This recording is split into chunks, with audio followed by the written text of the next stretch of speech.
एक बार की बात है, कुछ साइंटिस्ट ने मिलकर के एक बहुत ही इंटरेस्टिंग एक्सपेरिमेंट किया। उन्होंने क्या किया कि एक बहुत बड़ा सा पिंजरा लिया, उसके अंदर 5 बंदरों को रख दिया और वहां पर एक सीढ़ी लगा दी। उस सीढ़ी के टॉप पर कुछ केले रख दी।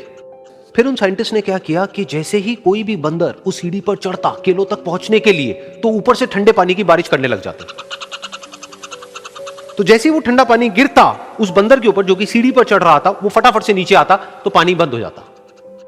फिर दोबारा से कोई और बंदर उस सीढ़ी पर चढ़ता उन केलों तक पहुंचने के लिए, दोबारा से यही होता। दोबारा से ऊपर से ठंडे पानी की बारिश होती, वो बंदर जैसे ही नीचे आता दोबारा से बारिश बंद हो जाती। तो बंदरों ने इसका मतलब यह निकाला कि जैसे ही कोई भी सीढ़ी पर चढ़ता है तो ऊपर से ठंडा पानी गिरता है।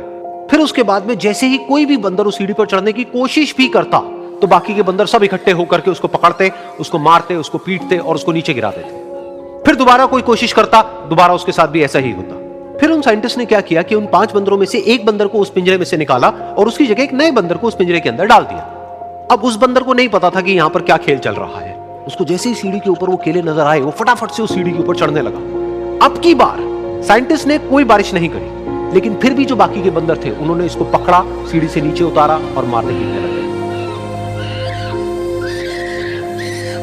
इस बंदर को समझ नहीं आया कि मेरे को क्यों मारा जा रहा है, तो उसने दोबारा कोशिश करी। जैसे ही उसने दोबारा कोशिश करी, दोबारा से उन 4 बंदरों ने वही किया। तो अब इस नए बंदर के दिमाग में क्या बैठ गया कि सीढ़ी पर चढ़ना मना है, अगर सीढ़ी पर चढ़ते हैं तो मार पड़ती है। उस सीढ़ी पर चढ़ना क्यों मना है और क्यों मार पड़ती है वो उसको नहीं पता था, बट उसके दिमाग में ये बैठ गया कि इस सीढ़ी पर नहीं चढ़ना है, ना किसी को चढ़ने देना है। फिर दोबारा से उन साइंटिस्ट ने क्या किया कि जो पुराने 4 बंदर थे उसमें से एक बंदर को निकाला और एक नए बंदर को उसी जगह पर डाल दिया। अब इस नए बंदर ने भी वही किया जो इससे पहले वाले ने किया था, यानी कि वो भागता हुआ गया, उस सीढ़ी के ऊपर चढ़ने की कोशिश करी, उन केलों तक पहुंचने की कोशिश करी। बाकी 4 इकट्ठे हो गए और उन्होंने उसको मारा पीटा, सीढ़ी से नीचे गिरा दिया। उसको कुछ समझ नहीं आया, उसने दोबारा कोशिश करी, दोबारा उसके साथ यही हुआ। और अब इस बंदर के दिमाग में भी यही बैठ गया कि सीढ़ी पर चढ़ना मना है और सीढ़ी पर चढ़ने से मार पड़ती है। फिर साइंटिस्ट ने एक एक करके जो पुराने 3 बंदर बचे हुए थे उसमें से भी एक एक करके उन बंदरों को निकाला और उनकी जगह पर 3 नए बंदर आ गए। अब ये 5 बंदर नए थे और किसी को भी ये नहीं पता था कि उस सीढ़ी पर चढ़ना मना क्यों है, लेकिन उन सबके दिमाग में बैठा हुआ था कि सीढ़ी पर चढ़ने से मार पड़ती है। तो कोई भी कोशिश नहीं कर रहा था, जबकि अब कोई ठंडे पानी की बारिश भी नहीं हो रही थी। वो चाहते तो आराम से उस सीढ़ी पर चढ़ते,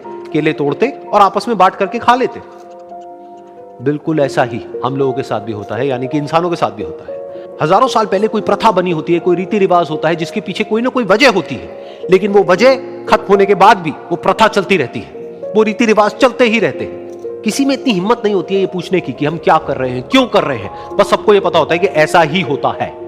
तो वो एक्सपेरिमेंट जिसके बारे में अभी मैंने आप लोगों को बताया, यानी कि वो बंदरों का एक्सपेरिमेंट, उसमें तो बेचारे बंदर हैं, जानवर हैं, उनको नहीं पता है कि क्वेश्चन कैसे पूछते हैं। लेकिन अगर हम इंसान होने के बावजूद भी क्वेश्चन ना करें तो हमारे में और जानवरों में क्या फर्क है।